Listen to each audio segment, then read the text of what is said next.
I think that he is going to play earlier than maybe they're saying right now or people expect, in part because it always happens. Been covering this league for a long time. The rookie quarterbacks, the first rounders, especially 1-1 picks, they never sit for long. I think for Vegas, the readiness is a factor, and I do think he'll be ready from a, understanding the offense perspective. The thing I'd be wary of is the offensive line. I'd want to see that this offensive line is functional and capable of protecting him before rolling him out there, because last year this was one of the worst offensive lines in football. Obviously they signed Linderbaum, but it does need to improve a great deal. Baker is worth more than what the Bucs offered. He should be in that $50 million a year category. That should be the way it is. The fact of the matter also is that Tampa Bay does have the franchise tag available for the next 2 years. And I believe the franchise tag for next year, depending on a variety of factors, could be under $50 million. So they could tag him then, and then they could tag him again the next year to the upwards of about $57, $58 million. So they have him under contract for 1 year, but they might have his rights for the next 3 years. And who knows if it'll ever come to that. It probably won't anyway. And Baker's bitter right now, and understandably so, on the 2 years that the Buccaneers offer. But the fact of the matter is, there's still a lot left in this relationship, whether Baker likes it or not, because Tampa Bay is just not going to let Baker Mayfield walk into free agency, leave the franchise, and not be compensated. That's not reality either. So it's up to these sides to figure out a way to get a deal done, and Baker doesn't want to do a deal right now. You have covered the Chargers in the past as well. Mm-hmm. From what you're hearing, what has the dynamic been like between Jim Harbaugh and Mike McDaniel? Because on the surface, that just seems like something that would never work. Harbaugh seems like he would absolutely hate McDaniel's guts, but we've seen clips coming out, and they seem pretty jovial, and they're joking with each other. What have you heard about these two? You guys, it's truly crazy when you think of these two guys. Like the guy who wears the same outfit every single day and the guy who just will put together the most eclectic look you think you've ever seen. Jim Harbaugh has done nothing but talk about how brilliant Mike McDaniel is. So far, so good. I mean, it just, like you said, the styles of the two don't seem like they would go at all. But Mike McDaniel has found his way in with Justin Herbert. Obviously, that's the key to this entire offense in LA for the Chargers. So I think it's going to be really fun to monitor the social media videos between these two. Mm-hmm. But so far, it's the complete opposites attract, apparently. But when you talk to Jim Harbaugh about Mike McDaniel, you're just kind of waiting for these anecdotes of the weirdness taking part behind the scenes. And I'm sure there's not going to be any shortage. But so far, he just goes on and on and on about how brilliant Mike is.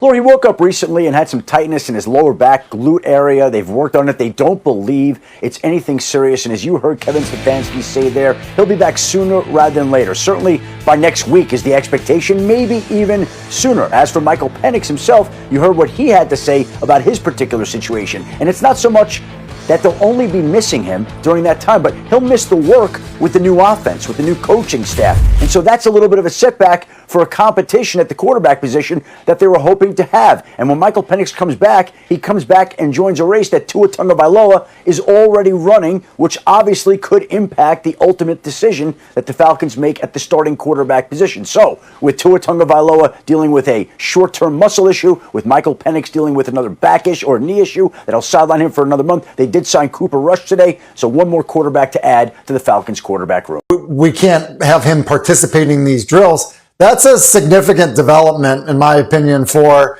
where they must think he is, how he probably feels about it, and then probably what our expectations should be in terms of what he's going to look like when, in fact, it does end up being live. Yeah, I mean, Mahomes does seem to have an uncanny ability to rebound from injuries. We've seen that over the course of his career, but this is obviously incredibly heartening for Kansas City. And I think still shouldn't detract from what's been their priority this offseason, which is taking the load off of him by running the football more, better. The Chiefs' offensive line could be quite good. I think the interior is amongst the best in the NFL, and Josh Simmons, when he did play last season, looked very good at left tackle. Right's a bit of a question mark. But to me, even with that said, they still need to find ways to run more, to run in neutral situations. They faced the most light boxes in football last year, and they were still an average run game. And there was so much pressure on Mahomes to carry things, whether it was through the RPO attack or the passing game in general. I feel like the Kansas City Chiefs must find a way to make life easier for him. He cannot have as many carries as he's had, especially early on as he recovers from this injury. Bucs, what do they have to do to bounce back this season and win this division?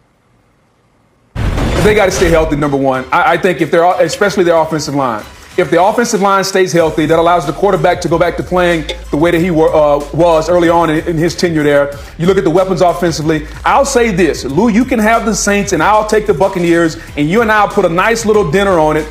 I think the Bucs are the best team in the South. I think that, 100%. They're gonna miss Mike Evans and some of that big play, big moment ability. But this is a young football team. Bucky Irvin, I think, is going to be back healthy. It's the best to me. It's the best. If not, it's top 3 from an offensive line standpoint in all of football. They got to get back to bludgeoning people. If they do that, I think the Bucs win the South, and maybe quite easily.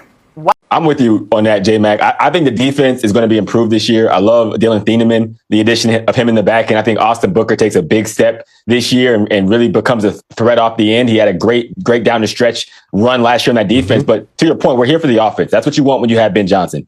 The offensive line looked much better last year. And you could almost see Caleb Williams and Ben Johnson when they started to click kind of midpoint last season. And even from a Caleb Williams perspective, you could see him get more comfortable with the balance of going off script and staying within structure. Love what you said about Luther Burden III, because I think he is going to be the breakout wide receiver of the 2026 NFL season. When you watch him last year, and he really wasn't like a true point of the offense until midway point to later, but this is on 60 targets. He had 47 receptions. He almost led the team, even in a minimal amount of offensive targets and snaps. And again, not coming on until late in the season. He does it in yards after catch. He does it in contested catches. He runs great routes. He does it intermediate. He's down the field. I think he's going to turn into a true number 1. And this offense is going to take even another big leap, to your point, in year 2 with Ben Johnson and Caleb Williams. Bears fans love to hear that. Yeah, but I am excited about this team's future. Drake May, 2-time Pro Bowler in his first 2 years. You think about adding Romeo Doubs, adding A.J. Brown. That was the weakness of this offense. It was the receivers. Then you go to the pass rush. Okay, what do? You go and draft Caleb Lomu in the first round. Then you also have Will Campbell, who's been working in the offseason. Maybe he's going to stay at tackle. Maybe he's going to play guard. And so I'm excited for the long-term future of this team. The question is going to be for the present. How does this New England Patriot team overcome adversity? There's all the talk about the coach and what happened with him. And all of a sudden, will this team come together? Will this team divide apart? And so I think the weaknesses have been addressed from an on-the-field perspective. My biggest concern is not just the strength of schedule on the outside, but the nucleus on the inside. A.J. Brown is a leader who's going to come in and lead. Romeo Doubs can play that position. I think about young guys like Travion Henderson, right? Young guys in that nucleus that can help keep the team together. That's my biggest concern, in addition to, of course, the other powerhouses and the defenses in the AFC. Guys like Will Anderson and Danielle Hunter, the Texans, the Broncos pass rush. Those are also external concerns as well. Presented by Capital One, and today here on the show we are going to give out the ESPY for Best NFL Player. You see the nominees there. We're going to go through all of them and tell you a little bit more about it, but we're going to start with Myles Garrett. This makes sense, right? Defensive Player of the Year, had 23 sacks last season, the most by any player since that stat became official in 1982. The second nominee, Drake May. The 23-year-old was the MVP runner-up and led the Patriots on a surprise run to the Super Bowl, becoming the second youngest starting quarterback in Super Bowl history. Only Dan Marino was younger. And then how about Jackson Smith-Njigba, the Offensive Player of the Year, had a breakout season, leading the NFL with nearly 1,800 receiving yards and capping that off with a Super Bowl title. Last, but certainly not least, Matthew Stafford. At 37 years old, Stafford led the NFL in passing yards and touchdowns en route to winning MVP for the first time in his career. So, are we ready? Drum roll, please. That was like a one-handed drum roll. Didn't quite have the effect I wanted it to. The winner for the 2026 ESPY for Best NFL Player is Myles Garrett. That's right. For the first time in the history of the ESPYs, a defensive player takes home the award for the Best NFL Player. Swagoo, I know you are smiling, and we're going to see your smile on the screen in just a second. RC, can't wait to get your take on this as well. But Swag, you like this pick for the ESPYs? The Best NFL Player is Myles Garrett. Do I like it? Do I like it? I love it. First of all, they finally give the defensive players some credit for being one of the best players. This is a huge acknowledgement for everybody that votes for this particular award during the year. And not to mention, the 5-time BMB award went to Myles Garrett, y'all. So I was on to something.